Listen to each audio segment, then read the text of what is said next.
Come on, new intro. Yes. Hi, everybody. Welcome to the link. As you can see, we have a new intro. We have new things for you all. It's one of those days. We just wanted to do new things. Hi, everyone. How are you all? I'm awesome and Good. amazing, honey. Giving you bearded lady in blue. We love it. So, hi, everyone out there watching. As you can see, it's just three of us today, but Ty's going to be in the comments, saying hey, kind of answering things. But today is another episode of The Link that we have called Spring Cleaning. Today, we're going to talk about things, how, the weather. We've talked about, things are opening back up. It's getting warmer. But what does that mean for our mental health? So that's what we're going to talk about today. Before we do, though, obviously, welcome to The Link. This is a collaboration between Pyro Media and APLA Health, funded by the CDC. We are going to get in, though, because we're just going to get into it. We got a lot of things to talk about today. We're going to be getting into our What's Poppin' section. So, what's poppin'? Oh, yes. Come on for new graphics. Okay, More water. Pyro Media. Look. Everyone out watching, we haven't seen anything either. So this is all new to us as well. So Right. These are in real-time reactions, honey. This is reality TV We're show just a surprise. Yeah. So with What's Popping, obviously just hours ago, we have to talk about it because I think this is a huge moment. We have watched George Floyd's murderer be charged on all three counts: second-degree murder, second-degree manslaughter, and third-degree murder. And it's huge. What is everyone thinking? What is everyone feeling? I feel excited. I feel, and let me just say, I've already seen the posts and the whole, it's just the verdict. Well, I'm gonna wait till the sentencing. And I'm like, would you shut up? Would you just shut up? Let us have this moment. I hope that people realize this is an historical moment. In our lives and in this country. This case alone is going to be a case that is referenced for every and any future police brutality, police misconduct, any other trial moving forward. They are going to reference Chauvin versus Floyd or Chauvin versus, the state of Minnesota. And I feel justified in knowing that the system got it right in this instance. Having to sit there, go watch the trial, sitting there waiting for the verdict, your heart's in knots. It's like, I figured the manslaughter charge, they were going to be guilty. Like, I figured that would, okay. But the other two, the second and third degree murder charges, I didn't know how it was going to go. So for me, I am happy in this moment that at least the verdict is the right verdict. And I'm happy to know that Chauvin will, depending on the sentencing, will either spend the rest of his life in jail or be released when he's like a super senior citizen. Yeah. What about you, Rogelio? No, yeah, I think it's like such a huge moment. I am only hoping that this marks a turning point because this is like the first real major conviction that we're seeing in one of these high profile cases.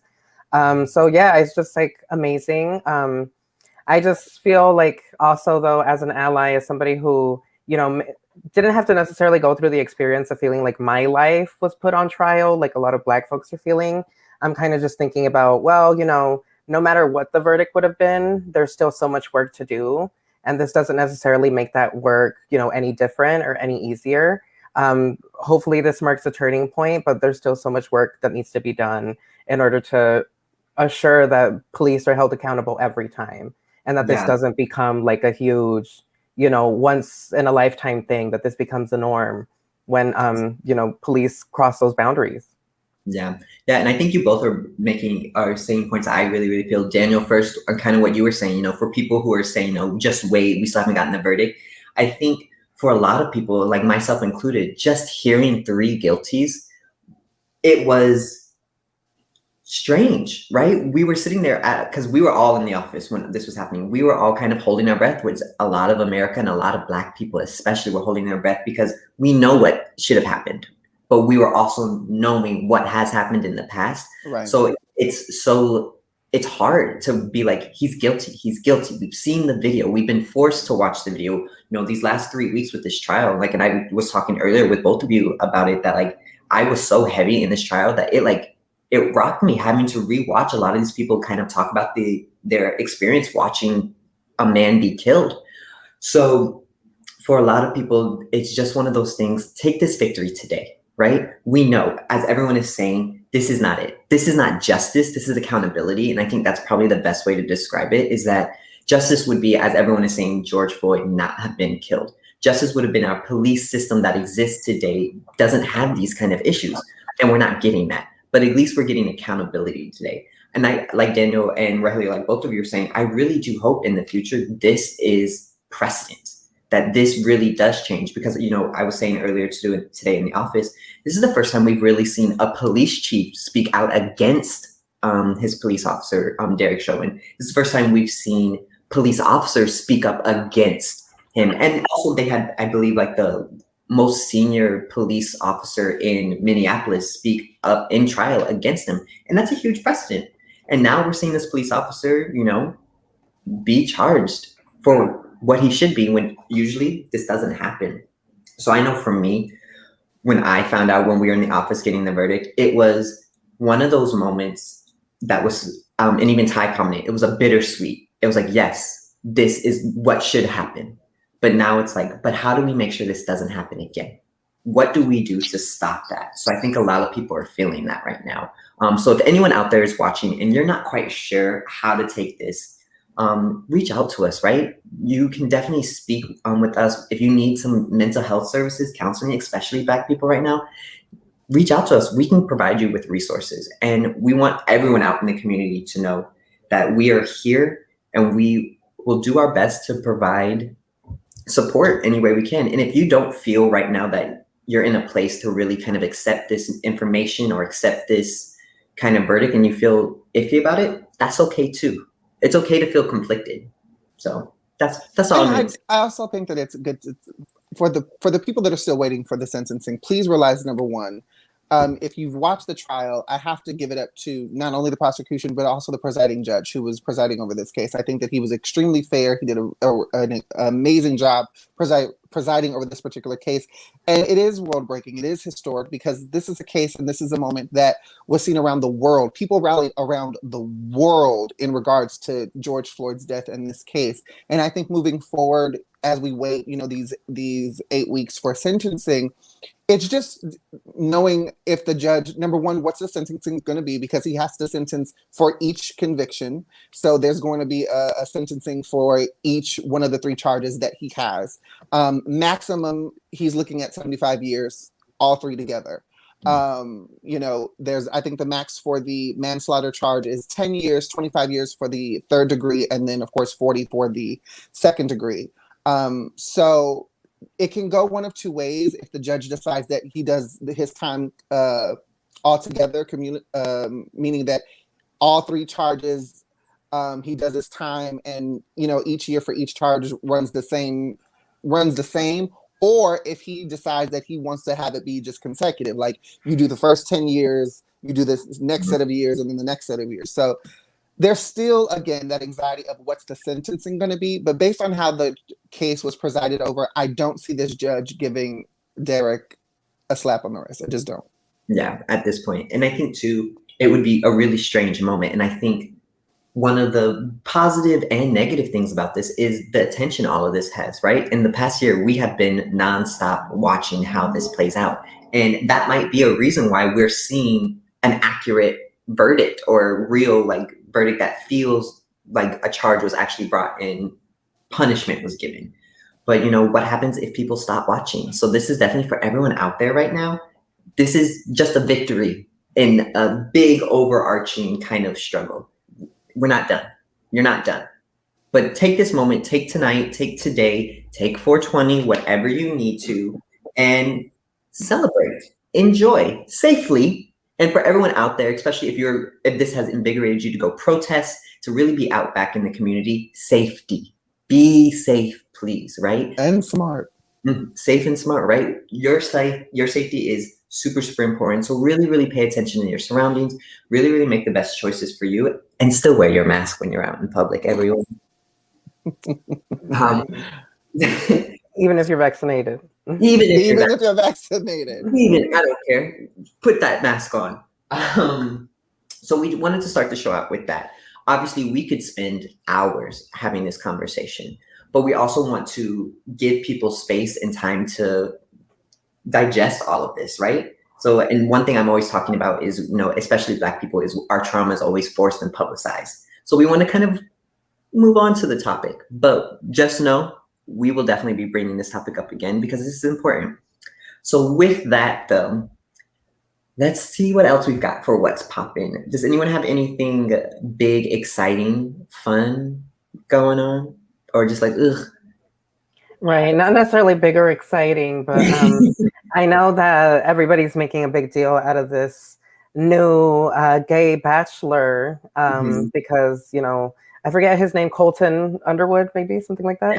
So I'm old. I have no idea what you're talking about. So please explain what's happening in this moment. So, I mean, it's a bachelor, so it's probably more your demographic, if anything. I don't watch it. I've never seen a single episode of The Bachelor in my life, ever. So I guess for context, Riley, do you want to provide context or do you want me to? Yeah, no, for sure. So he was a contestant on The Bachelor recently. Of course, the vast majority of the relationships don't end up working out. And recently, it actually came out that he is gay. He recently came out as gay, talked about how he struggled with his identity for many years. And now he has a contract with Netflix. So I just thought that it was an interesting story because while it is like, fascinating and it's like, oh, okay, that's cool. It's also kind of like, I feel like a symbol of how a certain image of gayness tends to be uplifted so easily. Like, what did he really do besides come out and be a former bachelor for him to deserve like a Netflix show when there's so many like Black and brown queer people who like are outside of like a normative experience, who, don't look like him, don't have the same privilege as him, who, our stories are never told or elevated, Right. So yeah, I think it's a complicated situation, but I thought it was a fun little story. Yeah, and I think, go ahead. Okay, I was going to say just a little bit more information. What I've seen online is the Netflix show is supposed to be about him navigating his newly gay life. And he's got a mentor who is another white gentleman who, full disclosure, I thought they were the same person. That should tell you something. They're both blonde hair, blue-eyed, they've got their chiseled jaws, and they got their little muscles. And for all intents and purposes, they are the ideal of kind of like the white gay, if you will.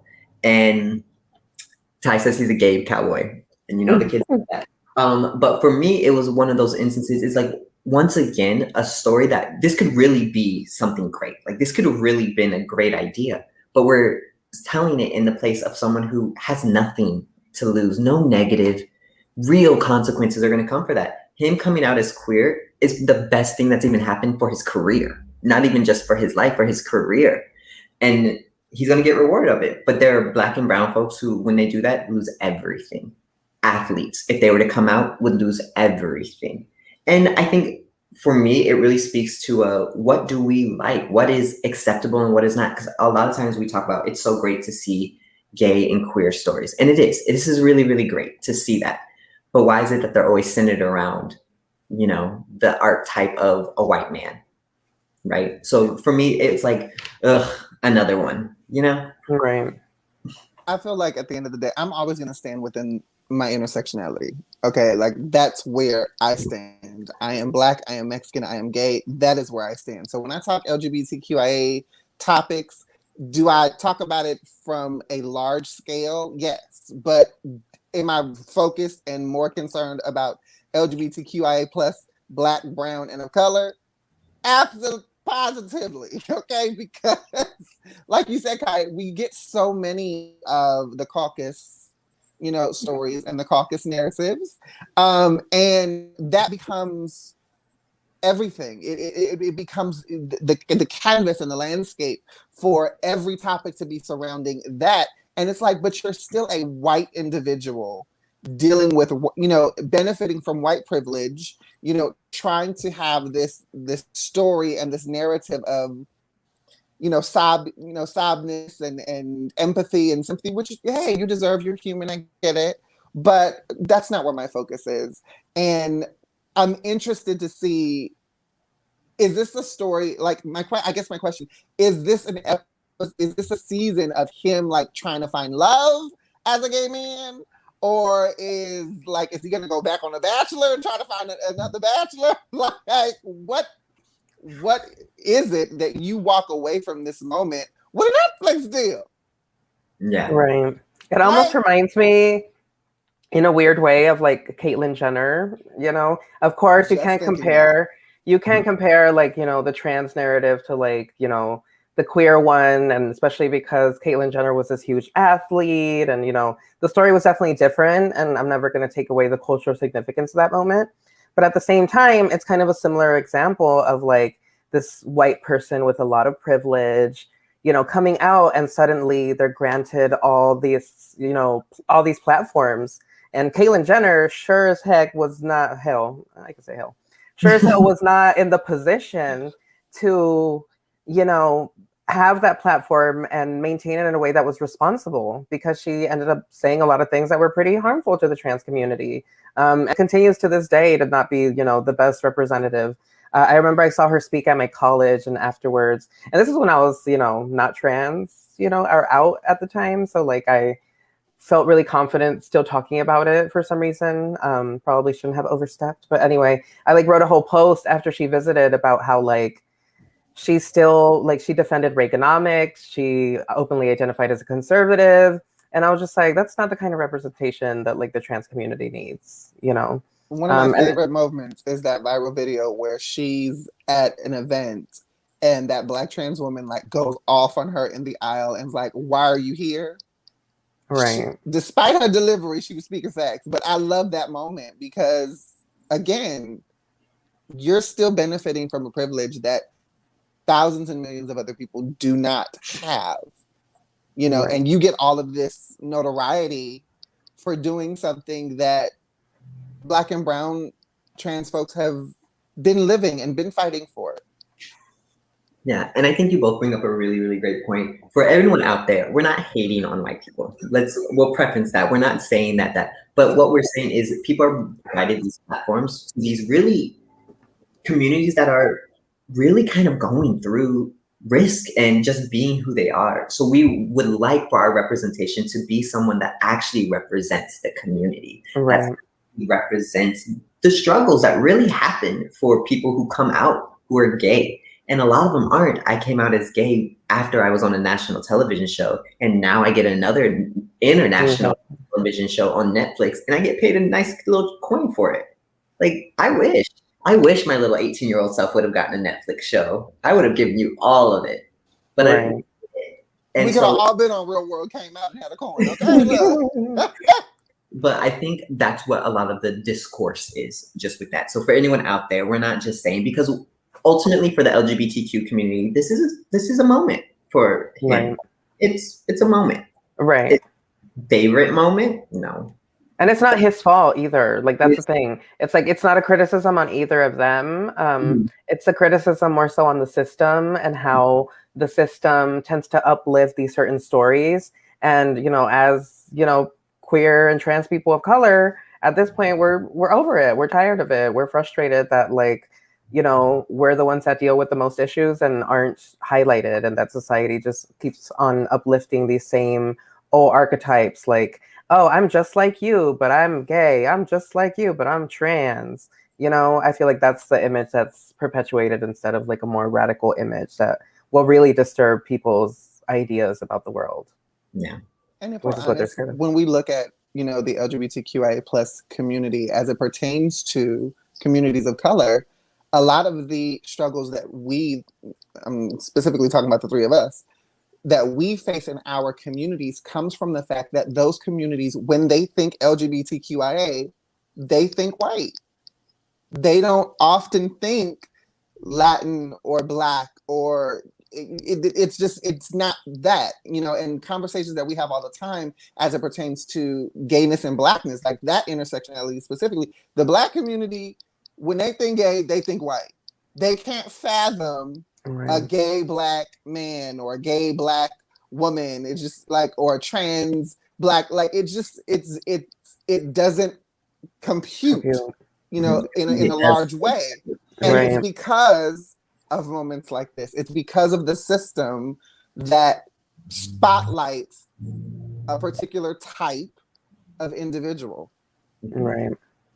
That's such a good point. I think they see like queerness almost as inherently not, black or brown, Right. because the same thing happens with like machismo in the Latinx community. Like you feel less part of your culture because you're queer. You feel like it's a white thing. So yeah, And- really good point. And then with that too is in the Black and brown communities, when it is there or when they do think of it, it's always on this extreme in their community, right? It's if you're gay, you are hyper feminine. You are basically just walking rainbow. And that's what they think when they see it in communities for minorities, people of color. So a lot of times, people who may not be overly effeminate or even overly masculine, it's like, you can't be gay. That's not what gay people like. Look at this representation. It's not just that. So, yeah. So we only have a few more minutes. And Daniel, I'm so upset because, so everyone, if you're watching, we always plan kind of how our conversations are going. And Daniel was going to bring up a really, really good topic. And we don't have the time for it because I went off on this topic earlier. But does anyone have any last minute kind of little pop culture or anything fun? Well, we don't have to get into it, but the discussion for those of you who are watching or wondering was about the show created by Little Marvin called Them, which everybody is talking about. There's a lot of trauma surrounding it, and I am watching it currently. I'm like 6 episodes in. Kai refuses to watch it for some very valid reasons. So if you're watching today, we would comment in the comment box and let us know, are you watching it? What do you think about it? If you're not watching it, are you going to watch it? And maybe either next week, well, I won't be here next week, but when I'm back, maybe we can really get into it and discuss it. You two will have it out. But because I understand where Kai's coming from, but it's an interesting series. It really is an interesting series that is affecting specifically the Black community right now in current, in real time. And I'm watching it based upon the thousands of comments and tweets and posts and inboxes that I got about it. Right. Yeah. So I would love to know your thoughts. If you're watching, leave your comments. Even if you're watching the replay, leave your comments. Would love to see what you think about Them. Yeah. Yes. So with that, we're going to go ahead and go to our first commercial break. And when we get back, we're going to clean up for spring or spring cleaning. Come on.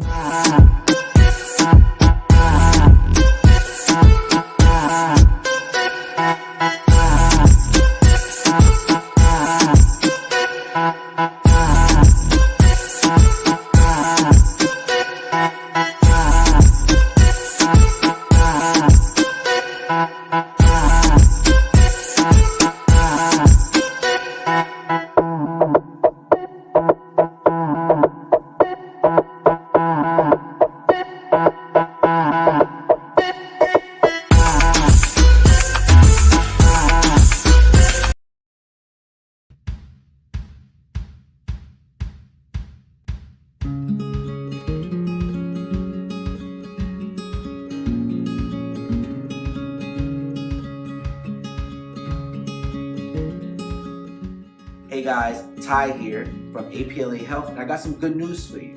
APLA Health is launching our first ever at-home HIV testing initiative. As we battle the global pandemic of COVID-19 and all that it entails, APLA Health is doing what we can to fill the gaps for those who are in need of knowing their status, linking to care, and having safer sex options.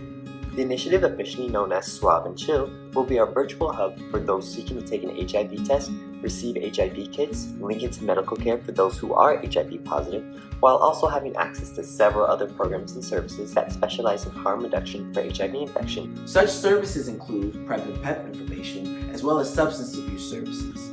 Our goal with Swab and Chill is to make HIV testing easily accessible and easy to use within the comfort of your own home. We provide each client with the Aura Quick at-home testing kit.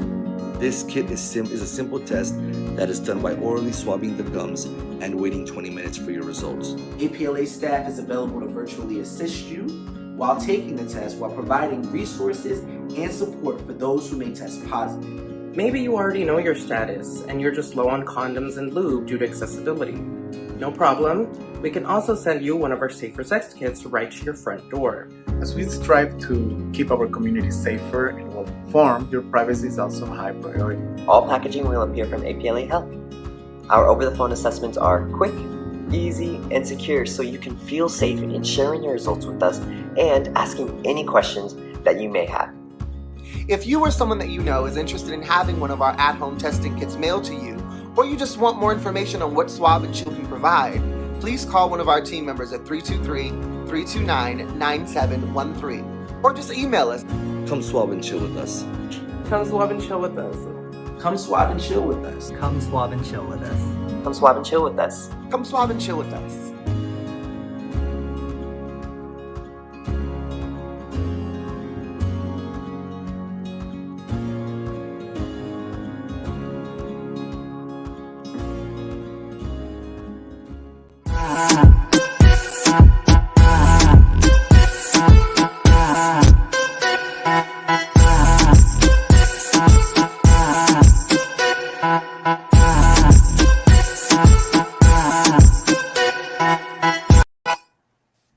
We're back.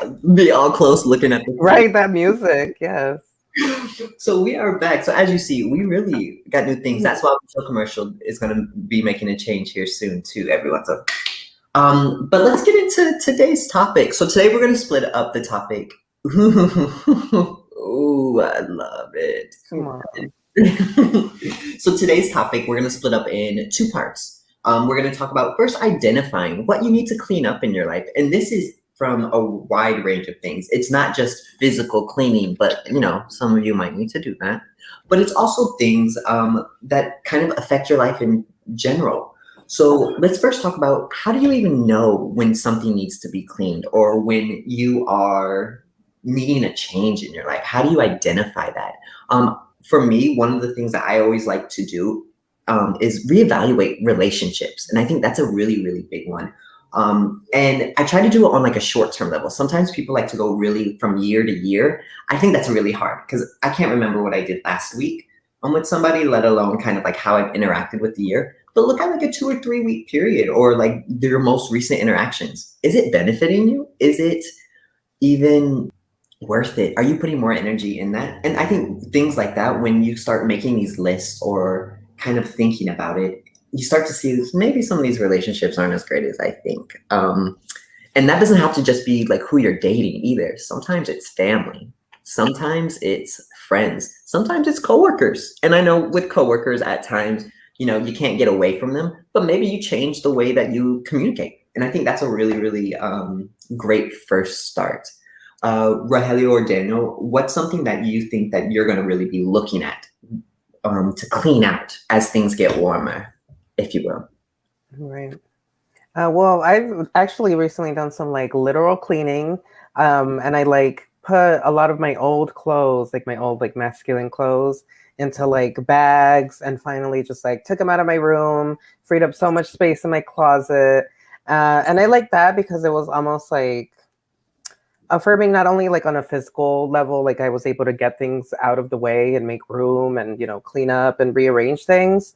But also just like on a mental note, just like the feeling of knowing that I'm getting, that clothes out because it's no longer an option for me. It's no longer like clothes that I identify with or would feel comfortable in, to the point where I've really just decided like, no, I don't even need it in my room. And I'm probably going to donate it, or, maybe we'll start a clothing closet like Trans Connections before us was trying to start. And then COVID hit. But yeah, so I've been taking it kind of literally. But I think also for me, it's also just about creating a safe space for yourself. I think I'm always, especially a homebody now because of the pandemic, but just like looking around and seeing like, are you getting bored by your decorations? Are there some things that you can incorporate to liven things up and to make the space that you have to decompress a little bit better and a little bit more, serving of whatever purpose you need it to serve for you? Yeah. So for me, I have no concept of spring cleaning because my mother was a clean freak. Like she she cleaned on a regular basis. That it would we could go month to month and I'd come home, the living room would be rearranged, repainted, stuff, all kinds of other things. And so the idea of decluttering and cleaning out is such a constant thing for me. And it always has been. It was just that's what I did growing up. So this idea of like we wait till spring to like clean out I don't know what that life is like. Must be nice. Because my mother would throw out some stuff on a whim and be like, well, we don't use it, I don't need it, it's gone. But I do think that the assessment of knowing when it's time for something to go, and whether that's physical things, Raheli was talking about like clothes and things in your closet, or whether it's emotional things.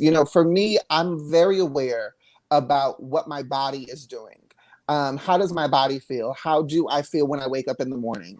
If I'm sluggish in the morning, if I'm, if I'm going too many days where I'm like not my normal chipper self, I literally have to stop and assess and go, okay, I'm taking inventory. Like what's going on, what's happening, what's not going on, what's not happening, what do I need to change?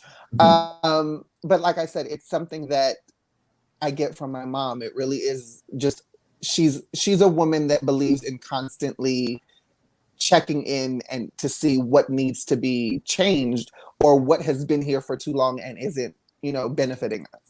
So Daniel basically is saying that he will get rid of anyone or anything that is no longer serving purpose without. But we love it. We love it. And Ty actually made a really great comment too, saying if it's something that I think about before I go to bed, I know it's something I need to assess. And honestly, for me, that was like, yes. Because I think it's true. Sometimes the things I'm most stressed about, and it's such a horrible, horrible thing to do. Those are the things I think about when I'm like alone in my own head and I'm trying to calm myself. And then all of a sudden, every single thing that like I have to do or I'm stressing about comes right up. And I think for a lot of people, we always say like, I don't know why I'm stressed. And then they sit with themselves and then all of a sudden all the stresses come out. So I think that's a really, really good way to think about it too. If you don't know what's stressing you, go to sleep. What's stressing me? What's stressing me is in every Black household and probably in every Latin household is the junk drawer that we have in the kitchen, the catch-all drawer that needs to just be cleaned out, and the cupboard in the kitchen that holds all of the bags that we use because we just don't believe we don't believe in purchasing bags. The plastic bags. Look. I have my everything drawer in my room, actually. I actually just organized it the other day, but I'm like, it'll probably last like 2 days before being as bad or worse as it originally was. So, and I know we're talking about spring cleaning on a figurative level, but also on a physical. A lot of research shows when we are kind of at our lowest, you see it, right? And something I always say is if you are feeling down, go do the dishes. Like if you feel bad, go do the dishes. Because for me in my household, when I'm not feeling my best, the first sign is we have a big pile of dishes in our sink because that's the easiest thing not to do. Mm-hmm. So by doing that, it's addressing it. It's kind of saying, okay, I need to kind of handle this. And you might not realize you're making a change, but sometimes just being in a clutter-free space gives us that moment to breathe, right? Or it really allows us to like what's the word I'm looking for? Like head on face whatever is issue. Because usually it's like the mess around us is distracting us from the problem. Like it's messy. Confronting it. Yeah. But by confronting it, by cleaning, then you start to confront the reason why it was. So I think what Ty was saying is definitely see what's going on in the bed, and as both of you were saying, clean. Well, I have a question for the both of you guys. Like, do you find that when you get ready to clean, whether again figuratively, physically, do you find that when you get in the mood to clean, it actually kind of exposes how unorganized you actually are? Oh yeah. What I do is like I feel like I clean my room like a deep clean like every weekend. So it looks like good for like a couple days. And then by the end of the week, it's like just as much of a mess. And it's just like this cycle of having to do it and do it over. So for me, it's not necessarily because I feel like things are mostly organized. It's just like a matter of maintenance. And, I don't have that many things. I live pretty humbly. I'm not that excessive. With this entire glitter background wall, neon lips, I live humbly in the The vanity mirror, Right. I love it. That's my one splurge. My one splurge. Because I know for me, like, it's one of those things where I have been that person who has found organization in chaos. So for me, I look at certain things in my life, physical things, rooms in my house, or even just, in my mind, where I'm like, oh yeah, I know where all of this stuff goes. I know where, I'm going to use this, or I might use this, a couple of months from now. I don't need it now, but I might need it later. And then I get to cleaning and I'm going, I get distracted because I have to sit there and literally reassess my life about, well, do I really need this? Why am I holding on to this? I haven't worn this shirt in 5 years. Why is it still in my closet? I haven't called this friend in 10 years. Why are they still in my phone? Like, it's because that's really where we'll talk about spring cleaning. I spring clean people.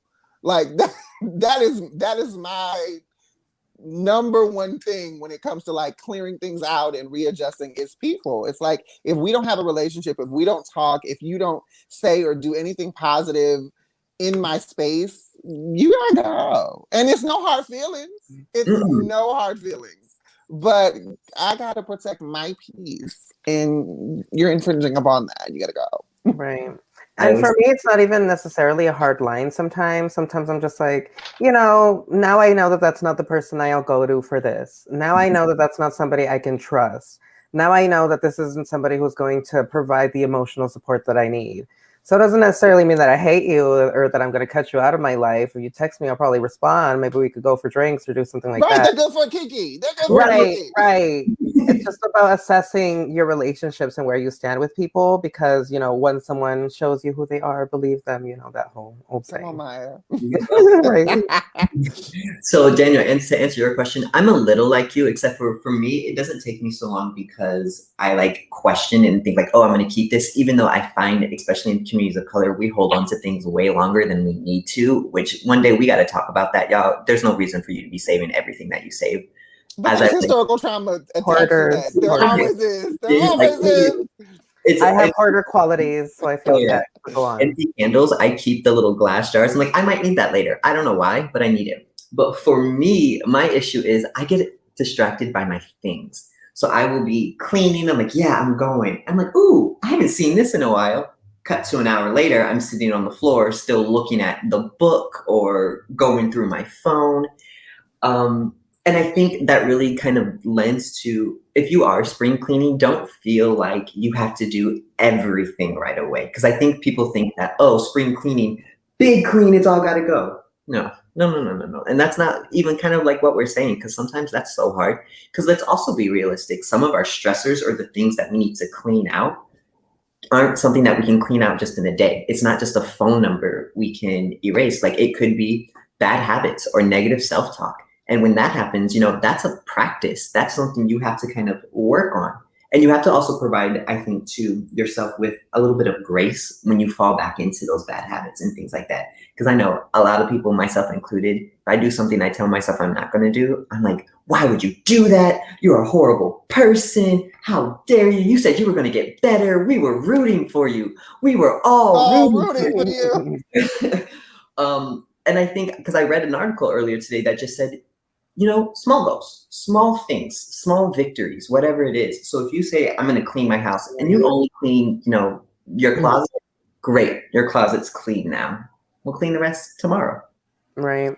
Definitely take breaks. Do what you need. And something I've learned too from school for studying, it's okay to take a break. Because for me, like my stressor right now, my major stressor is school. And I will study 8 hours straight and think I have to do it. And then I realize I don't remember anything after hour 1. So then it's like, okay, so let me study for 45 minutes, give myself a 20-minute break. Let me study for 45 minutes, give myself a 20-minute break. And that's one of the things, and it kind of leads us into our next kind of part of this conversation is, how do you deal with the stressors, right? So we talked about physical cleaning. We talked about, giving yourself time. But I think also one of the things that we don't do is sleep. I think a lot of our stressor could be not taken away, but de-escalated or feel less profound if we all just got that 8 hours of sleep. Because I know for me, I don't get that 8 hours of sleep unless it's on the weekend, but then it's like 12, 13 hours of sleep. And we know that's not healthy. Right. What are your two thoughts on this about sleep as a form of cleaning? No, yeah, I definitely think it's important to maintain, multiple aspects of your health like that. Your sleep, your hydration, eating, I feel like is a big thing for me. Because there are so many days where I just like don't eat breakfast, don't eat lunch. And then like it comes to the end of the day and I'm like, why am I so like, why does my head hurt? And, why am I in such a bad mood? And everything seems hard right now. And it's like, I haven't eaten anything all day. And like, if I had just stopped and eaten something so that I'm not distracted by that, then like, I would have been able to work on that. But a lot of what you were saying before actually fits so much in line with what we do in our Level Up program and Trans Connections. Because like, it's all about kind of this approach to HIV prevention that doesn't look at, condoms, lube, all of that, but that actually goes into like, holistic things, looking at how you can manage your life better, set goals for yourself, deal with stressors. We have like a whole acronym called SMART problem solving, where you can like break down a stressor to make like a list of goals, decide to try them out, and reassess whether or not you should have done something differently. So like even counseling so many of the people we've seen, I feel like I kind of pick up on the lessons that I teach them too. So now, like, I remember things like when I'm dealing with stressful moments to like just take a step and breathe, or to, have a list of goals and achievable goals so that I can actually like feel good about myself and don't get discouraged by like having this huge goal. So sorry, that wasn't just about sleep, but yeah. Oh no, you make that plug. We love it. Come on, level up, honey. Get into it. Right. Text Trans Connections. Okay. I think when it comes to sleep, so I think when it comes to health, period, that people need to be very clear that there are individualistic things that we need to look at, and then there are general things that could fit for you. And so studies have shown that the 8 hours of sleep thing may actually be too long for some people. It might not, as an individual, your body, your activity, what you do in a day may not require 8 hours of sleep. And if you get 8 hours of sleep, it actually may make you more tired when you wake up. And I know I've experienced that, where I'll get hours of sleep, wake up, but my body doesn't feel rested. My mind doesn't feel rested, even though I've been sleeping. And so I think that there's something to be said about really understanding and paying attention to your body, to your mind, your spirit, your emotions, and really assessing like, what is it that I need to adjust, move, delete, rearrange to make sure that I'm being the best, most healthiest person that I possibly can be. 8 hours for me is too long to sleep. Like I like a good night's sleep for me is like 6 hours of rested sleep. And there's a lot of factors that go into that. Your mattress is number one, because right now my mattress is trash. I need a new one, and it is thoroughly messing up my entire body. So make sure you get you a good mattress. But also being aware of the things that you see, read, conversations that you have before bed. I like nighttime for me, especially because I'm a night owl. It comes from the entertainment life.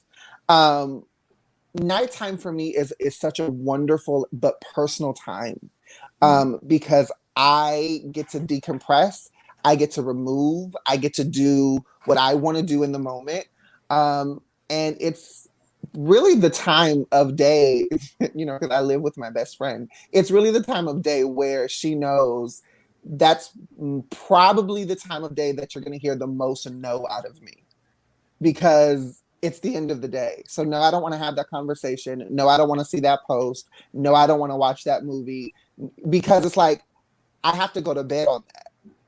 And so those are some things just to think about. Like, yes, sleep is absolutely important, but you really have to just pay attention to our body tells us so many things if we would just listen. Right. And I think 6 hours is my minimum too. So high five for the 6 hour crew. Look, I probably get maybe a good 2 to 3 hours of restful sleep every night, but I have my own issues. Okay, so that is probably not healthy. Right. See a doctor, girl. Every hour, but I'm working on it. But I think that's actually a really great point, is making inventory of your body. and especially when you do feel overwhelmed and you do feel stressed, because usually we're like, what do you feel when you're stressed? And it's like, well, now I got to go back and put myself in there. But when you're actually stressed, and I know it's the last thing you're thinking of, take a moment and literally check in with yourself. Is what am I feeling? Is my jaw clenched? Am I hunched over? Do my shoulders need to roll back? Have I not taken a deep breath? Am I breathing really, really quickly? Because that will get your heart rate going. And next thing you know, you got anxiety. So I think that's a really, really great thing. And I know everyone out there, it's so weird and it seems so like, write down your feelings. Do it. One very crunchy, very seems very hippie to be crunched. Yeah, hippie. But like one time, just so that you can recognize, and it might not be stopping your stress, but at least then when you are stressed, you have the tools at that moment to kind of physically take off. And I think that's a big part of the mental cleaning too, is recognizing what, like Daniel was saying, what your body goes through. Because God, it goes through so much. And we don't even think about it. Do y'all think about how much you use your hands? When's the last time you got a hand massage? Look, we're not gonna talk about massages, period, because I need a full body massage Right. as we speak. I'm like shifting in my chair because my back hurts. So I'm like, but it's things like that that I don't think we always think about. So, you know, we're coming an end to this, our main topic for today. If you could give anybody any kind of advice on spring cleaning, how to identify what to do, what will you do? I'll go first so that everyone can think about their responses, because I know I always say, what would you do? Go.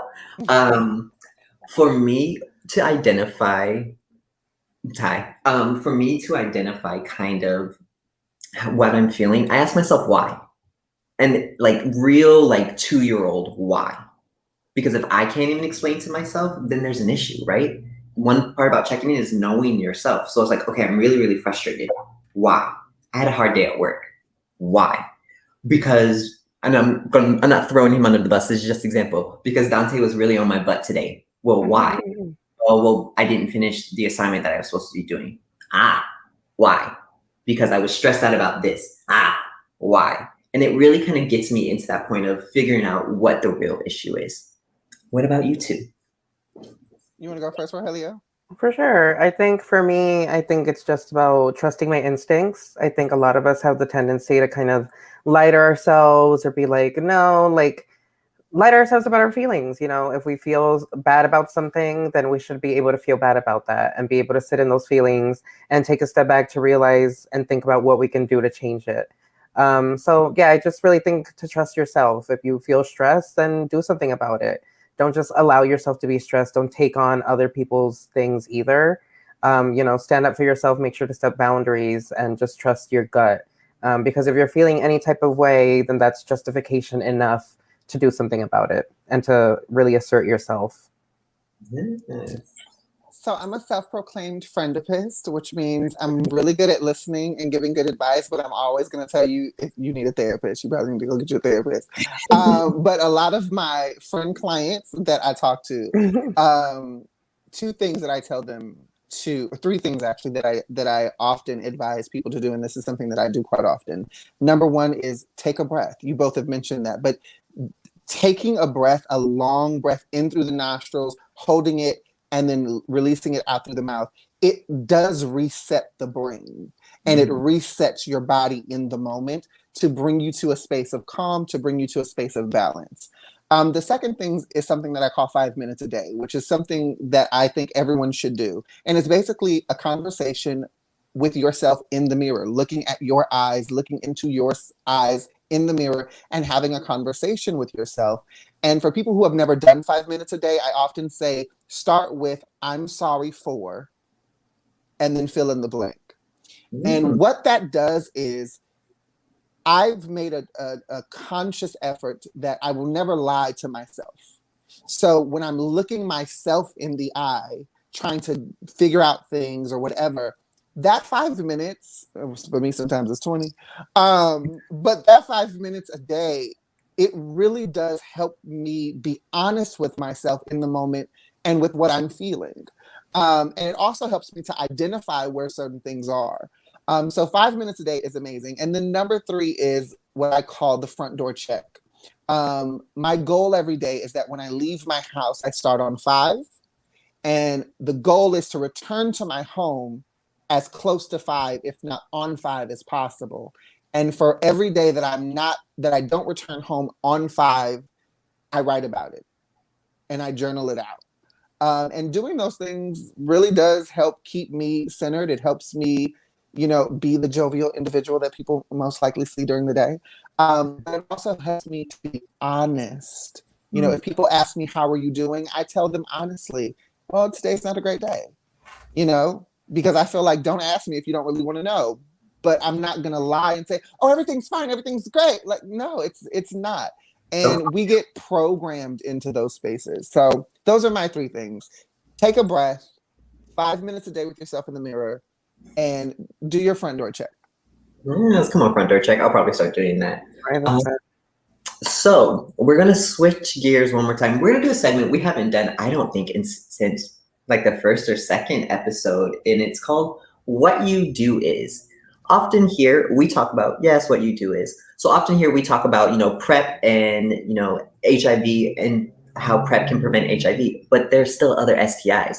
So we're going to bring back a good old friend, the condom. But we're going to give you a little bit more information about the condom for people, I don't like the condom. It doesn't feel right. How do I know to use it? It's not sexy. We got you today. So Rogelio, you first. Give us some information just about the types of condoms.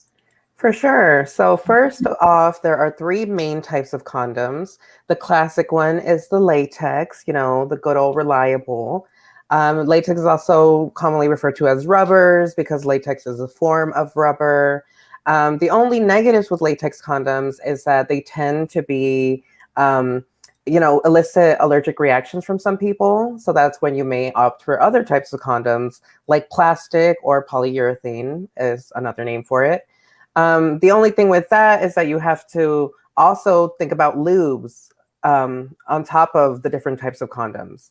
So something like a latex condom, you can only use water-based lube because an oil-based lube will degrade it. Whereas the other one's plastic, and the third type, finally, lambskin, which is not as recommended. It's kind of rare, kind of luxury. And it's also shown to be a little bit more porous, so it's not as effective at preventing HIV or other STDs or STIs.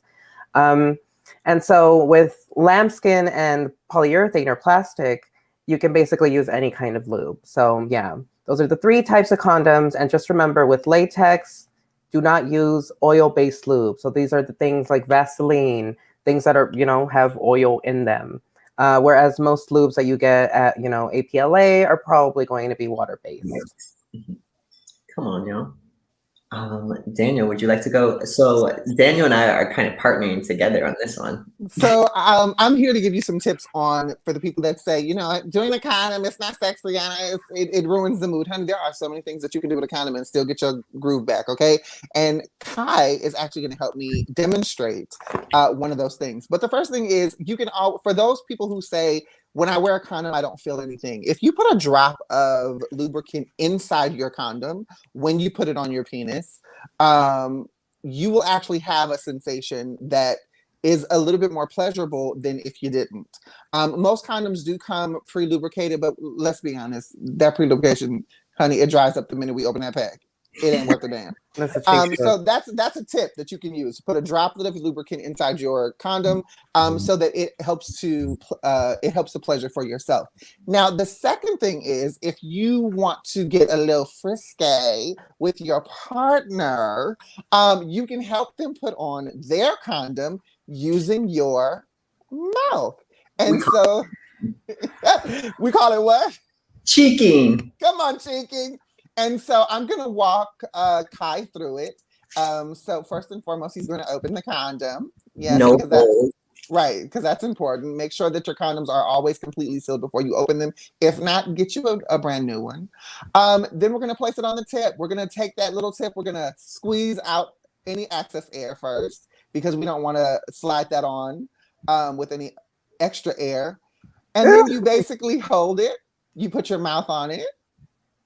And come on, get it together, Kai. And down you go. And this is a pleasurable, enjoyable way, number one, to put on a condom and can get you some oral sex in while you're doing it. First of all, Kai, great job. You're a professional. I love it.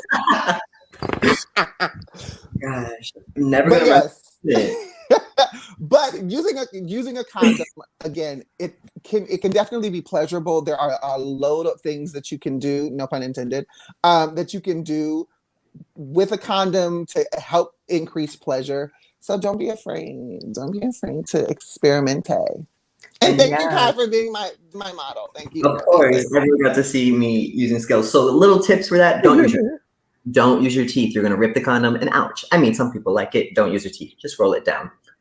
Something else you can do with condoms, and even things not like condoms, and I'll get into that, is, you know, at APLA, we always say dental dams. And I know people don't think about dental dams for oral sex, but let's be real. Gonorrhea, chlamydia, you can get those in the back of your throat, everyone. A lot of times it's passed through oral sex.